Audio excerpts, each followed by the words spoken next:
Oggi con Realmonte concludo il mio giro ormai quasi biennale di visite in tutti i comuni della provincia. I comuni sono 43, mi ero ripromesso di farne una a settimana, poi non ce l'ho fatta perché le emergenze sono tante e quindi ho dovuto diluire un po'. Avendo scelto di cominciare dai comuni più lontani, capita che gli ultimi comuni siano Porto Empedocle e Realmonte, i comuni che ho visitato stamattina. A Realmonte in particolare ho voluto portare un messaggio di fiducia e di speranza ai dipendenti comunali e agli amministratori. Oggi gestire un comune piccolo che però si trova investito di grandi responsabilità come Realmonte, sede della Scala dei Turchi e di un litorale ma anche di un entroterra importanti, pieni di ricchezze e anche di pesi naturalmente gestionali. Ecco, non è facile perché gli strumenti sono quelli che sono, i mezzi finanziari sono sempre insufficienti, il personale è poco e peraltro anche con un'età media piuttosto avanzata. Quindi so che il Comune sta lavorando a un turnover, non è per nulla semplice, ci sono molte norme da rispettare, requisiti da soddisfare, ma sono ottimista perché ho visto sia il sindaco sia la segretaria comunale orientati bene nella direzione indicata dalla legge. Quindi io penso che per Realmonte il futuro potrà riservare cose buone e mi farà piacere, visto che sto con l'occasione salutando anche i sindaci in quanto lascio questa provincia, mi farà piacere tornarci da turista e vedere i miglioramenti che indubbiamente troverò.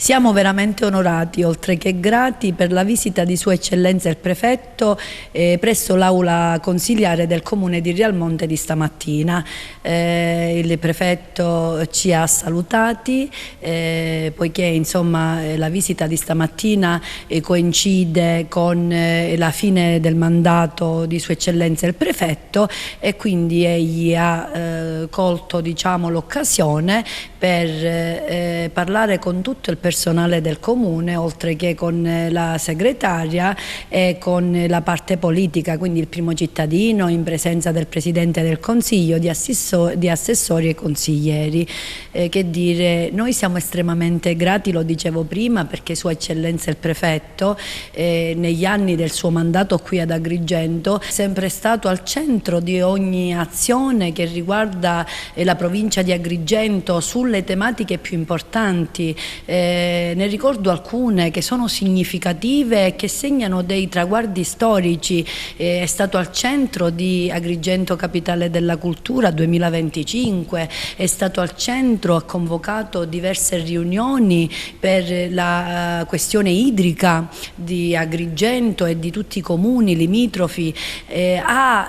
Dopo una serie di conferenze di servizi, ha fatto sì che tantissimi comuni, per esempio Realmonte per la prima volta, acquisissero dei beni confiscati alla mafia, dando un grandissimo segnale di presenza dello Stato, oltre che di legalità. È stato attento a tutti i traguardi. Io nel mio caso del Comune di Realmonte posso fare riferimento alla Scala dei Turchi, sin dall'acquisizione a titolo gratuito per il progetto Mai Scala dei Turchi di quest'estate, che è un progetto sì slot e transitorio, ma che ha avuto il supporto della Prefettura di Agrigento per rieducare la collettività a una fruizione sana che passa attraverso le regole, oltre che per tutelare appunto questi ingressi che passano tante volte per il non rispetto delle regole se non autorizzati. Quindi che dire, quindi a Realmonte ha segnato la storia il Prefetto ed è stato con noi, dimostrando che la massima autorità provinciale quando inizia a camminare con le autorità vicino alle autorità locali, ecco che queste autorità locali possono finalmente insomma, spiegare le ali, insomma, prendere il volo, raggiungere obiettivi e traguardi storici come il caso di Realmonte. Quindi con tutta